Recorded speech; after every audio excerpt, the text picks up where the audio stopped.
Hello everyone, I am back again to do our study guide video. This is our test review for the second test, the volume and surface area test. I've not given you this review yet, okay? I'm making this on Monday and you'll be getting the review tomorrow. But I thought I would make the video in advance to go through everything. It's actually a really straightforward review this time. I'm gonna jinx myself. We all know I'm going to jinx myself here, but I might be able to get this done in 20 minutes. Watch this end up being like a 2-hour video. No, I think I can get this done in like 20 minutes. Okay, so first things first, let's just start up here for this really easy opening section. This was one of the first things that I showed you when we started this topic, okay? Visualizing three-dimensional shapes from a two-dimensional shape. This is one of those popsicle sticks or one of those little like skewer sticks that I was using with the shape attached to it.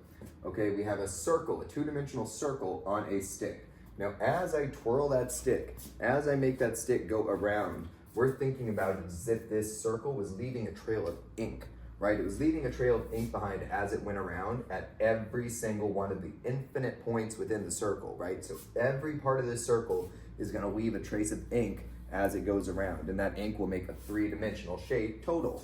Now just think about that in your head as you're picturing that circle go around and the ink trail is kind of creating, a shadow of where that space has been or where that shape has been. You'll come to see that it's a sphere, right? Our sphere is what is made from the circle rotating around the center. Okay, let's move over here because this one's a little different. And then I'm gonna show you one that's not even on the board, just to refresh your memory. Okay, that's going to be this one. This will be our bonus. Well, let's just do our bonus first, actually. Okay, this is a rectangle on that stick. Now, as I'm rotating this rectangle, how is it going to make a shape different than what this circle made? Do you think there's going to be any circles involved in this one or this one? Because I don't see any circles. Okay, I see all round or sharp edges, right? I don't see any circles. But as this rectangle goes around, think of the revolving door in the airport example that I gave you. As this rectangle goes around the post and is leaving a black ink mark at every spot that the rectangle touches, inside and border, you'll notice that because it's going around a circle, it's going to end up making a cylinder, right? It will be a circle at the top and the bottom, but then it will continue to have that rectangle, that goes around to make the walls of the cylinder. Understood? Great. Because part B is going to do the same thing. Part B is going to behave absolutely similarly. As this top flat line goes around the post, it's going to create that circle base. However, this is all going to come around as well and kind of create a downwards incline towards a tip all the way around that circle base. That's a cone, okay? So I'm hoping you can kind of picture this. I'm hoping you can picture in your head how this circle, as it goes around, turns into a sphere. So I'll even start writing these answers. This is a sphere. It's also a terrible pen, so I'm going to swap that out. Okay, it's a sphere for that first one. Our next one, we have a cone. Okay, we have a cone in the next one. Yes, I'm talking from distance as I try to find markers. I trust will be any good. We'll find out about these ones. I'll be making another trip. Okay, and of course over here, we have a cone. Yeah, this marker will work. Sphere and a cone. Okay, now let's look over here. I will scroll down in a minute, but let's get through number 2. Name the solid formed by stacking 1,000 congruent shapes shown below. This is the pancake example that I talked about a billion times in class. Okay, this is a pancake. Okay, the pancake is two-dimensional. Well, that's a really flat pancake, so you get what I'm saying. Okay, the pancake is a two-dimensional circle, but as I stack another pancake on top, okay, that circle is lifted up. It's the books. It's the books that I've shown you over and over again. Okay? This one book, we're just going to call a rectangle. Okay, we're just going to call this a rectangle. Oh, look, we stacked another and we're getting more of a three-dimensional shape. We're getting more of a rectangular prism. And as I continue to do that, it is more and more so apparent that we have a rectangular prism here, okay? So how would that work with a circle? If I stack pancakes, am I going to get a rectangular prism? No, of course not. I'm going to get a cylinder, okay? I'm sure you can picture that. Think about this as the top view looking down at the cylinder, okay? And so that is it for those two. We also have one more example of that, and that is with a square. However, the square is formed so that each layer is slightly smaller than the last layer. Okay, so as we're stacking them, each layer is slightly smaller than the last one. That's going to slowly build up and up and up into a point, but it's going to be so gradually small, it's going to be infinitesimally small that these walls kind of flatten out, right? It doesn't look like stair steps. It doesn't look like a Machu Picchu Aztec, kind of build. It's going to be more like a different historical architecture.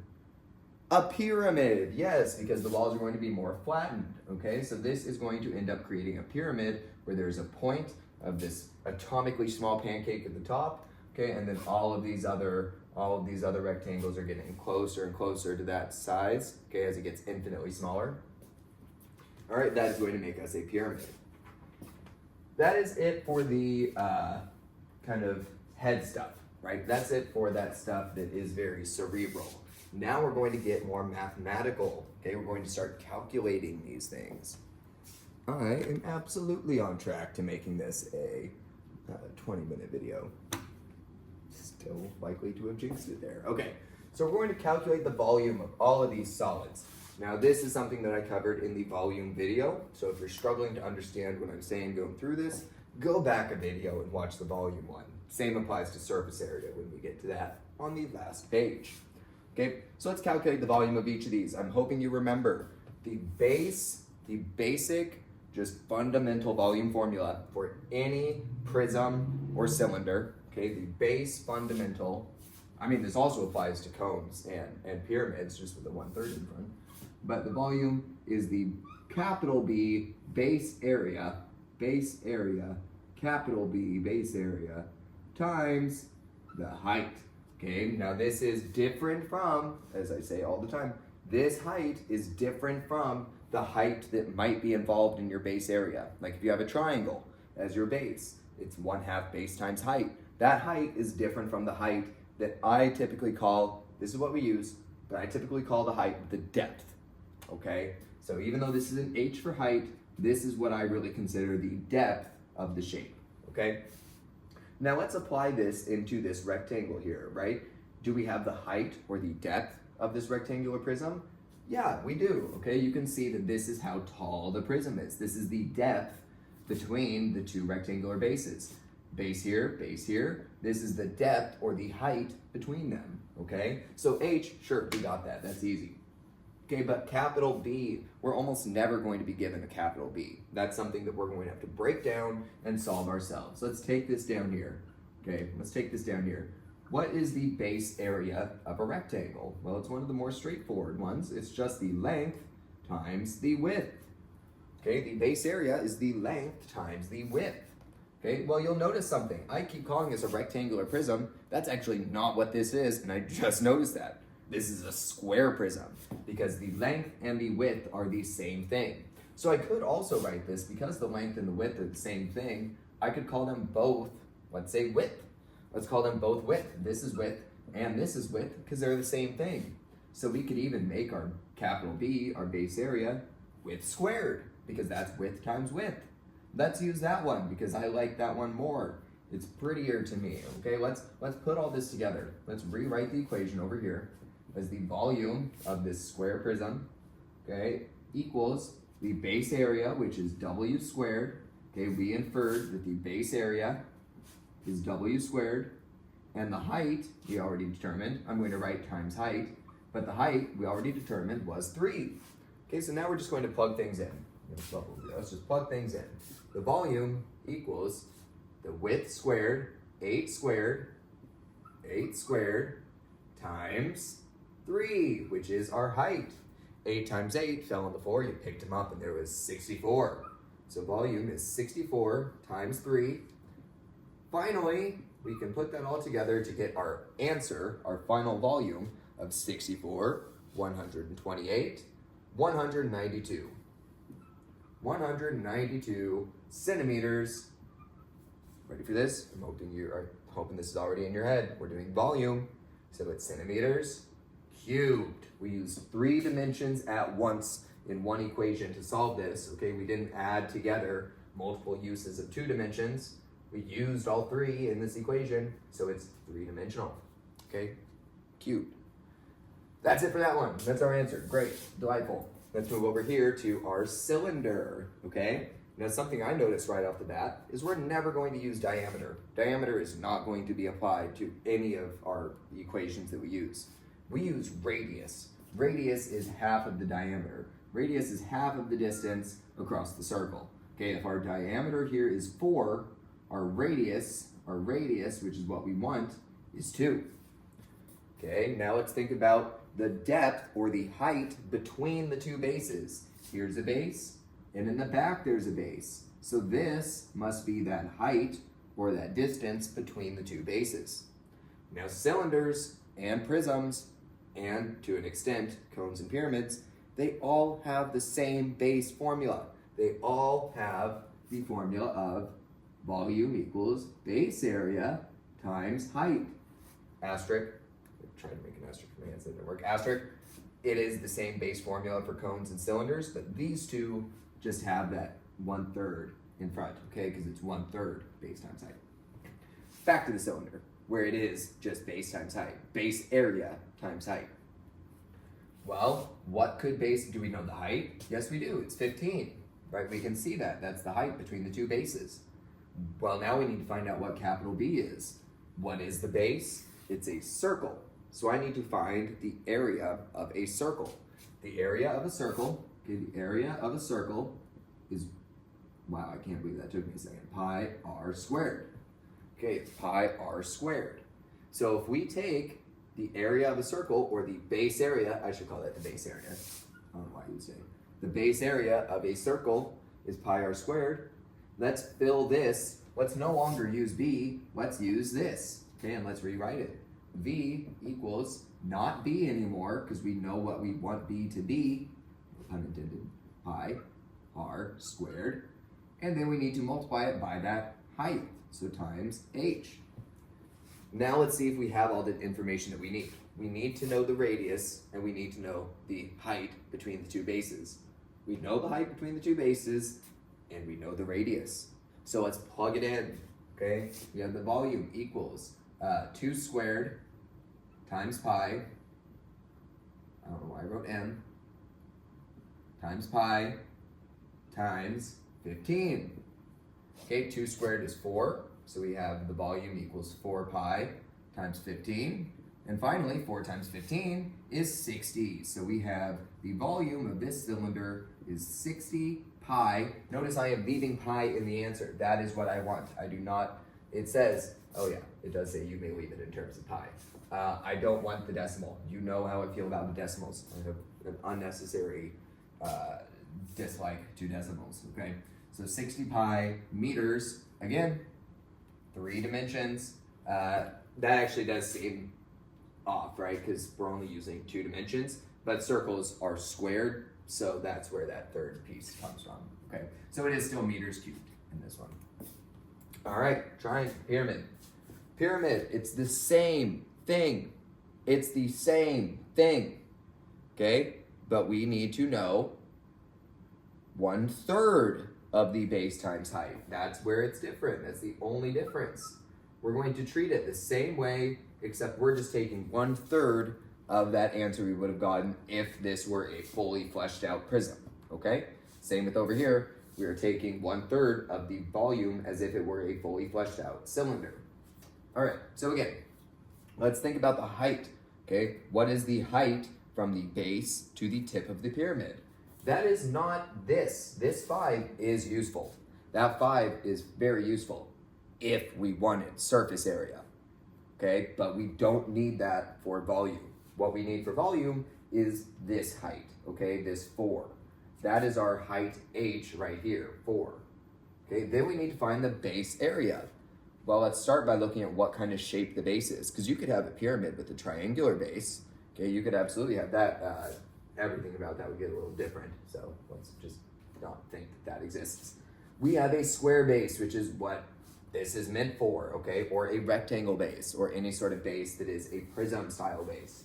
Okay, so a triangle would work, but let's not get into the nitty gritty. So, okay, we have the base. is length times width, or because it's a square and both of them are the same, we could have just two widths. So the base area of this square is width squared, and we still have our height, so times height, and then we just take 1/3 of that answer, just like that, okay? So let's start plugging things in. We have the volume is 1/3, 6 squared, times the height of 4, okay? So I'm going to show you the way that I'm going to do this. Okay, you could just put in a calculator. I think most of our calculators are smart enough to do this, but I'm going to be very careful of my order of operations, all right? So I'm going to have the volume is 1/3. Let's do this squared first. This is 6 times 6 is 36 times 4. Okay, 36 times 4 is going to be 36, 72, 144. Okay, so now let's take it to that step. The volume is 1/3 of 144. Okay, and then 1/3 of 144 would be, I don't think that's a perfect, I don't know if they go in. Yes, they should, there should be a perfect answer for that. Yes, it's 48. Okay, so the volume of this pyramid, we are at that final step where we have it. The volume of this pyramid is 48. They don't give units, so 48. Let's use meters, okay? Let's just use meters. Okay, so 48 meters cubed. All right, we're almost done. I have no idea what timing is like. This did end up taking a little more than I expected at this point, but that's a good thing, okay? This is the same setup. It's 1/3 the base shapes area times the height from the ideally center of the base up to the tip, okay? So if we have the volume is 1/3 base area times height, okay? We can identify that the height from the base to the tip of the cone is 10 centimeters. That was easy to find. Now let's identify what shape the base is. The base is a circle, so I'm going to replace b with pi r squared, which is the area of a circle. Okay, so now let's just break it down step by step, plugging it in. Okay, following order of operations, 1/3, 1/3 times, what is the radius? 5. I'm gonna skip a step in writing it out. 5 squared is 25. Okay, so I'm just going to write r squared times pi is 25 pi times that height of 10. Okay, times that height of 10. Now, okay, we're going to multiply these across, and that's going to give us the volume is 1/3 times 250 pi. And I'm 99% sure that this does not have a proper, like it won't just perfectly divide by 3. Yes, it's 83.3 repeated pi.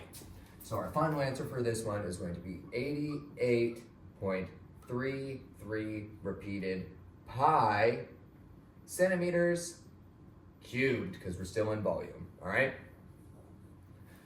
Delightful. Let's move ahead. My clicker will take me there. All right, one more here on volume.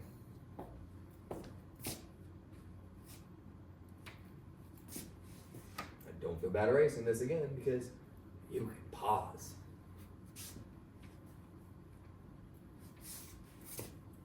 Okay. Now again, this is going to be all volume. You don't have to worry about the surface area for this one. That is what we will do on the last page, page 3.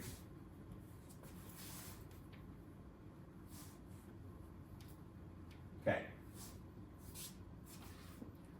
Determine the volume of each, well, let's read the question. 3 balls are stacked vertically on top to the top of a cylindrical container. Okay, so like these are tennis balls. Think of it as like tennis balls in one of those cylindrical containers. The radius of each ball is, and the radius of the container is 4 centimeters. Okay, so the ball fits perfectly into the container. There's no space between the ball and the container, okay? So if we know that the radius, well, let's determine the volume of each ball, okay? Because I got ahead of myself. This is a kind of cool question. You'll see why. Okay, let's just start with the volume of each ball. Okay, what is a tennis ball shape. It's not a circle, okay, that's two-dimensional. Remember, this is volume, this is the three-dimensional shape. Well, this is going to be a sphere, okay? It's going to be a sphere.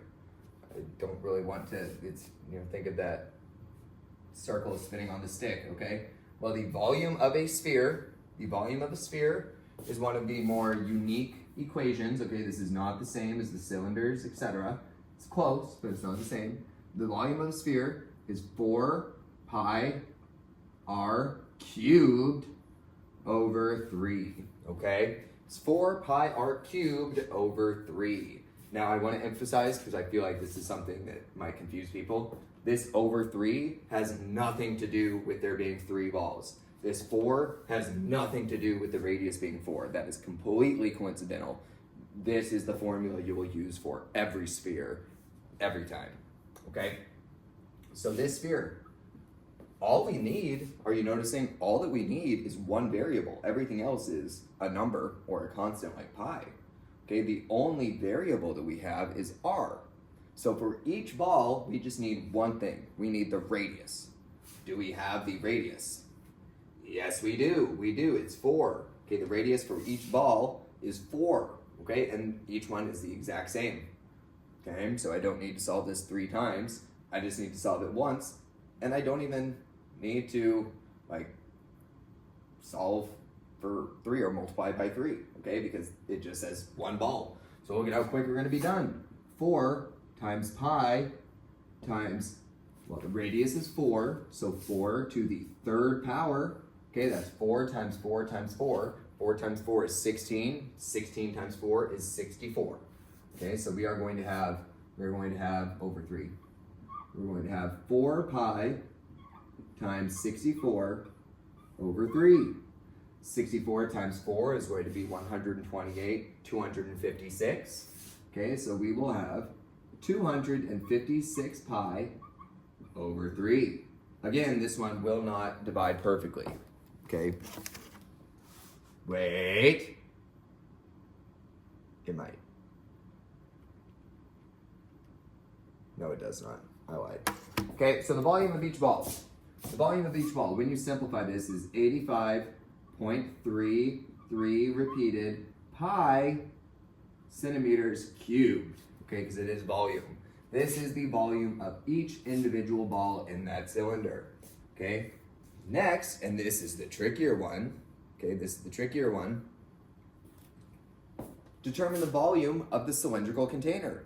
Well, we can find out, we know that it's going to be the same radius, right, of the base, so that B times H of a cylinder, we know that the B, pi r squared, will have an r of 4, but what's the height? How can we figure out the height?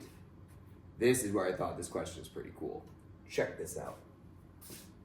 Well, let's move our radius. Remember that the radius is the same all the way around the circle, okay? Every point around the circle, the radius is the same. So I also know that the radius here is also 4. And I also know that the radius is exactly half the distance across the circle. So fully going across would be the diameter, which would make the diameter top to bottom 8. Well, would you look at that? This ball is stacked perfectly on top of the other. So I know that this one should also be 8 because they have the same radius and they're the same size. Again, it's stacked perfectly and I have 8. Notice I now made the height. I now have the height of 8, 16, 24. 24 is the height. Okay, that gives me enough. That gives me enough to find the volume of the cylinder. If the volume is pi r, which is 4, okay, 4 for the radius of the base, 4 squared times 24, the height, I can get this. It's going to be 4 squared is 16. 16 times 24 is one I'm not going to try on my own. 16 times 24 is 384. Okay, so I have 384 pi centimeters cubed as the volume of the cylinder itself. Okay, now for the final question, is the volume of one ball, which is 85.33 pi, greater than less than or equal to the amount of empty space in this container. This empty space here, and here, and here, here. Okay? That one's also not as hard as it sounds to figure out. Okay, we know the overall volume of the container, and we know the overall volume of one ball. So if I wanted to know how much space is being used in the container, okay, how much space is being used, I could multiply the volume of one ball times 3 to get the volume that 3 balls take. Now you'll notice when I multiply that, when I do 85.33 times 3, I do not get a number as big as the volume of the cylinder. The volume of the cylinder is 384 pi, okay? And what I have for my 3 balls is 255.99 pi. That is how much area is taken up by all 3 of the balls. Now I give you permission to do this, okay? I'm going to round up because that's going to make my life so much easier. Okay, I'm just going to round up. This is 256 pi. When it's at 0.99, we're just using 256 pi, okay? And that also checks out because we did 0.33 repeated, right? Which is technically 1/3. So if you multiply by 3, whatever. Okay, we're going to use 256 pi. This is the space that the balls are taking up in the container. This is the volume of the container. So let's subtract the space that's being used from the volume of the container. So 384 pi minus 256 pi, that's going to give me 128 pi. Okay, so the empty space in the container is 128 pi. So the volume of one golf ball, or whatever ball, okay, the volume of one ball is less than the amount of empty space in the container, okay? So it is less than one ball is less than the empty space, okay? Great. Now let's finish this thing up. We got just this, that's all, okay? I think we can do that in, yeah, this wasn't 20 minutes. Well, if I don't have hope, what do I have? We all predicted it. We all knew this wasn't gonna be 20 minutes. I don't know why I lied to myself, but hey, you miss all the shots that you don't take, and you always can expect my videos to be much longer than they need to be. Okay, so for surface area, there are 2 types of surface area, okay? But realistically, one of the types is just a stepping stone in order to get the other type, which is the total surface area, okay? So you'll notice this says lateral area. That is always going to be every part of the shape and its surface, what you cover with wrapping paper, except for the bases, okay? So you're gonna look for a shape that is not like the others, okay? If it's a pyramid, I say that because it's like a pyramid. You'll notice that one shape is not like the other 3, okay? This shape is a little different from the other 3 that would be making the walls of the pyramid. This one, there are 2 shapes that are different from the other 3, okay? And you can tell because there are 2 identical shapes, those are congruent. Those are definitely bases, okay? So if we're trying to find, let's say with this shape, if I wanted to find the lateral area, see this triangle that is 3 by 4? Notice how there's another one back here? Those are the only 2 areas, 2-dimensional areas, that I don't want included in the lateral area, okay? Now the lateral area is actually very fascinating to me, at least, because you can find it the same principle that we use to find volume. Okay, to find volume, we use the principle of taking like the stack of books, right? And you would find the area of just the top stack of books, the whole space that it covers, and then multiply it by the height, okay, of however many books there are, right? That's the principle that we use to think of volume. Surface area, lateral area, is the same principle, except we're not doing the area of the top shape. We're just doing that outside border, that outside perimeter, okay? So here, fortunately, we're given all the information to do this easily. If I wanted to find just the area of this big rectangle right here. See this big rectangle right here? And the one underneath, and the one here in the back. If I wanted to find just all that and not that 3x4 triangle in the front and in the back, I'm going to find the perimeter of that triangle. I'm going to find this triangle's perimeter. And I'm going to multiply that by the distance between the two bases, okay, which is 11. So let's find the perimeter. That's adding up each of the sides. 3 plus 4 is 7. 7 plus 5 is 12. The perimeter here is 12, okay? And the length between, or the depth between the two bases, that height, okay, is going to be, again, I'm going to show you lateral area equals the perimeter, P perimeter, times, or circumference if it's a circle, by the way, okay, but perimeter times the height, okay, that depth. So 12 times 11 is going to be 144 minus 12, 132. I don't trust myself enough to not fact check that. Yes, 132, okay?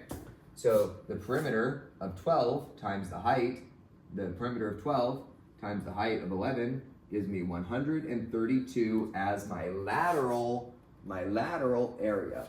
Now this is going to be my lateral area, but not my total, and it's going to be centimeters squared, because area is squared. So 132 centimeters squared. Now to find surface area overall, we're just taking our lateral area and adding the area of two bases. Now something interesting about triangles, okay?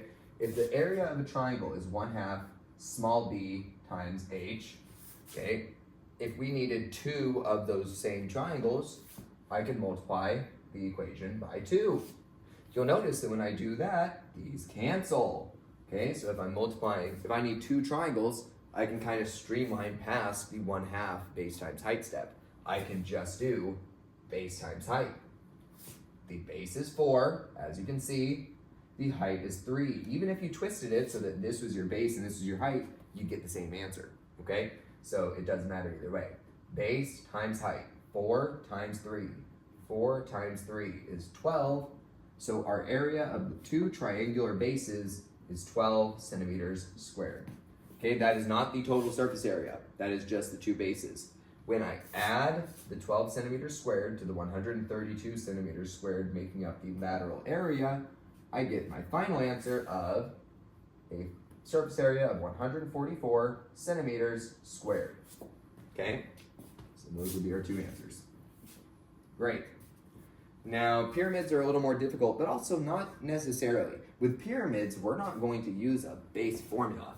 We're going to just think about it. Okay, we're going to use our brains. We're going to use logic. Okay, so we know that these sides, okay, are going to be the same because the base is an equilateral triangle, right?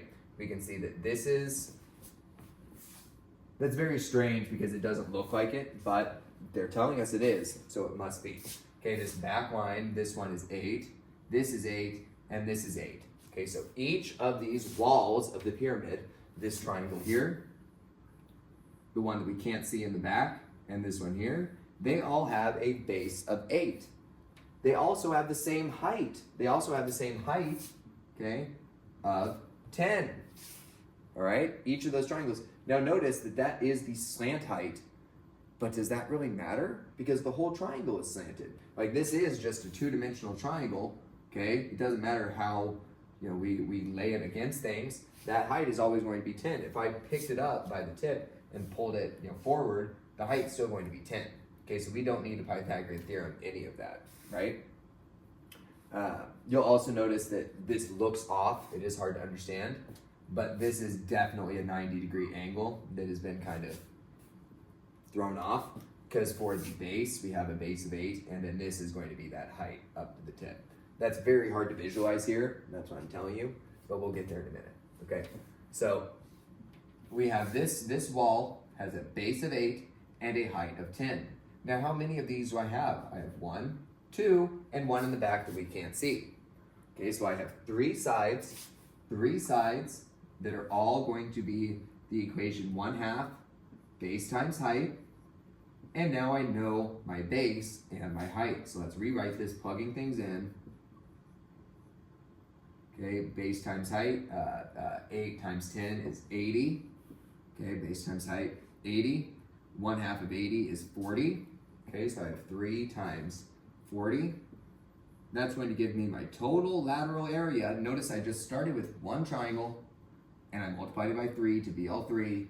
I filled things in and I get a final answer of 120 inches squared. That is the lateral area for everything but this base right here. So to find the total surface area, I just need to add, I should put that here, the lateral area is 120 inches squared. Okay, I just need to add the area of this base. That's why I pointed out that it doesn't look like it, but this is a 90-degree angle, and this is just kind of a flat, skewed perspective. Okay, and we have a base of 8 and a height of 6.9. The area of a triangle is 1/2 base times height. Our base is 8, and our height is 6.9. 8 times 6.9, of course I have to calculate that one. I don't deal with decimals. Okay, 8 times 6.9 is 55.2, and I'm going to take half of that, okay, because it's 1/2. So we have our area of that triangle down below is, what was that, 27.6? 27.6 inches squared. Again, that's not our answer for this. We need to add, okay, the 120 inches squared from the lateral area. That's going to give us a total of 147.6 inches squared of surface area, okay? Now for the grand finale, 11 and 12. Okay, I'm going to go scroll down by hand.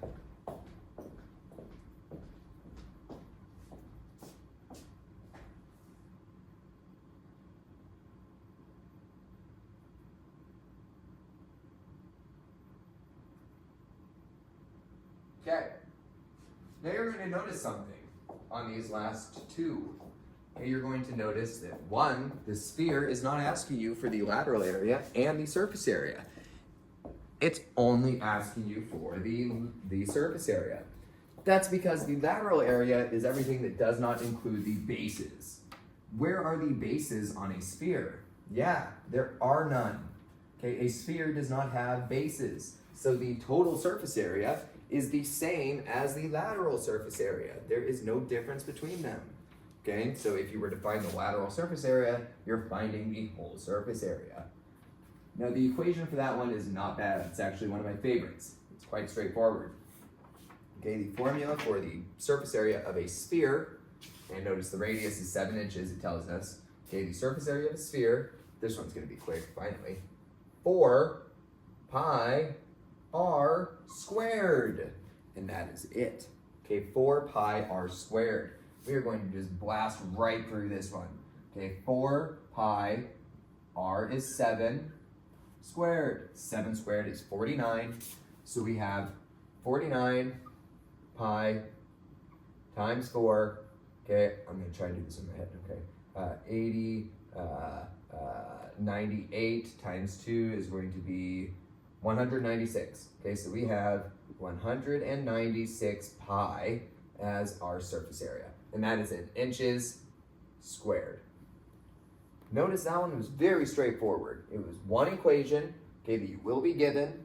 I'm also hoping that you're working on your memorization project for these, okay? But you will be given this, and you just plugged in one variable, just an r.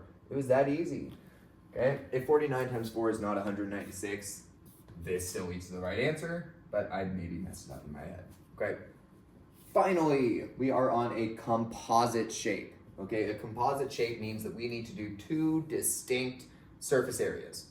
Okay, we have two distinct surface areas. Now, in my opinion, by the way, okay, I want us to be cognizant of something.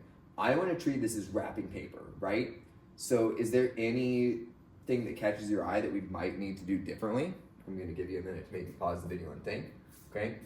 Notice that when we do these total surface area of things, let's talk about this bottom cylinder, for example, okay? We would do the lateral area, which is something we would need to wrap, of course, all the way around. We would also do the bottom base, which is something we need to wrap, okay? That would need to be covered by the wrapping paper.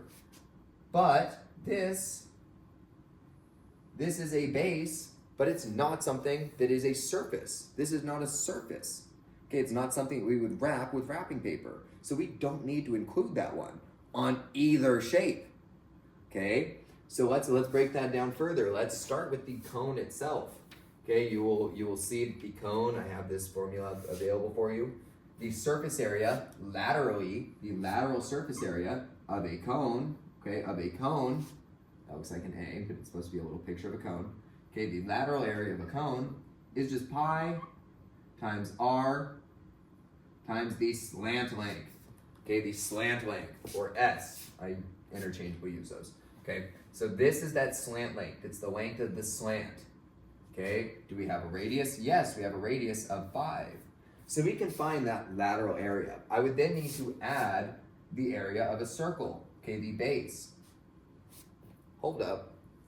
Will I need to add the area of the base? No, okay, because that's not something that needs to be wrapped. We won't need to do that base for the cone, nor will we need to do that top, okay, base of the cylinder.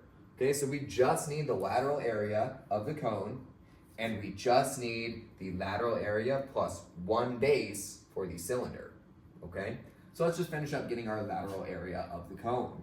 It is pi times the radius of 5 times the slant height of 13, and 13 times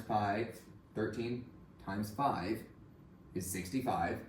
So we have 65 pi. Okay, that is the lateral area of just the cone, just the cone. We do not need to take it to the next step and find the area of this base. However, we kind of do need to step back and find the area of this base. Why is that? Well, that's because I need to find, well, hold up. I do need to do that. Let's do that. Let's find just this base area that I need to cover. Area of a circle is pi r squared. Okay, pi r squared is the area of a circle. Wow, okay, I'm going crazy. Okay, and the radius is 5. So this bottom circle that we have to cover is going to be a total surface area of 25 pi. It's going to be 25 pi. Now, as the final piece of this entire review, okay, probably like what, 45 minutes later? Okay, the final piece of this review is to find the lateral area of this cylinder. The lateral area of this cylinder. Now, in the principle of finding the perimeter times the height, we're going to do that same thing, but with the circumference, which is the perimeter of a circle. Okay, the circumference is 2 pi r, and the radius is 5. So 2 times 5 is 10. Our circumference is 10 pi. Okay, we have a circumference of 10 pi. Now, to find lateral area of a circle, okay, it is, or of a cylinder, okay, the lateral area of a cylinder is going to be the circumference times the height or depth. Okay, the height is 2, the circumference is 10, so we have a lateral area of 20 pi. Now, as the final piece, let's take each of these 3 things that must be included and put them together. This is the lateral area of just the cone, this is the lateral area of just the cylinder, and this is one circular base that would need to be covered by the wrapping paper. Okay, 65 pi plus 20 pi plus 10 pi gives us a final answer of 95 pi centimeters squared. All right? Great work toughing it out and getting through this video, everyone. Okay, this is it for the test review, and do remember that the test will look virtually identical to the actual test will look virtually identical to the review, just with different questions. Same format, same setup, same etc. So study this up before next week. Okay, I will see you all tomorrow, and keep up the good work.